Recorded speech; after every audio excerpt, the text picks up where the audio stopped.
Welcome back, everybody, to the Build Your Bankroll YouTube channel. As you can see, we've got a new addition here on the background. We've got the NHL flag that came in last night, so thought I'd fire it up there, make it a little bit more visually pleasing. Wanted to get into it. Obviously, big night last night.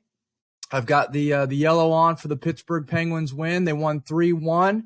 Pretty convincing win after the bounce back loss there to the Kings. So very thrilled to see that win. Let's continue to build that bankroll. Looking back here, the stats, I'm 10-2 in my last 12. So looking to stay hot.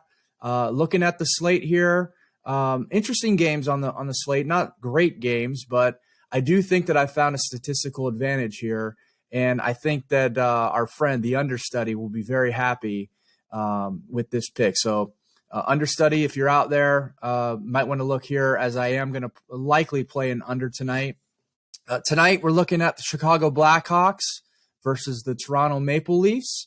Weird stat. These teams have not played each other since 2021, so we can throw out all the old stats. None of them mean anything. They're basically different teams than what they were a couple years ago.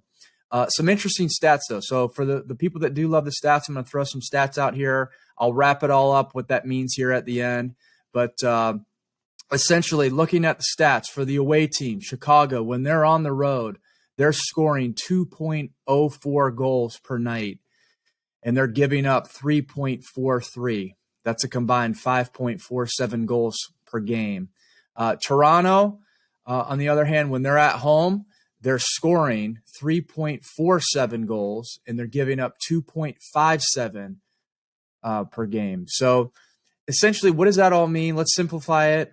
In both scenarios, the teams, they're scoring 5.47 goals and 6.04 goals in those games.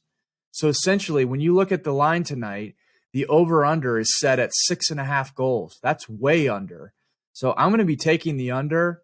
I took it at -110, and actually here, as I'm recording this, the line just went to -115. So there's definitely value on that still.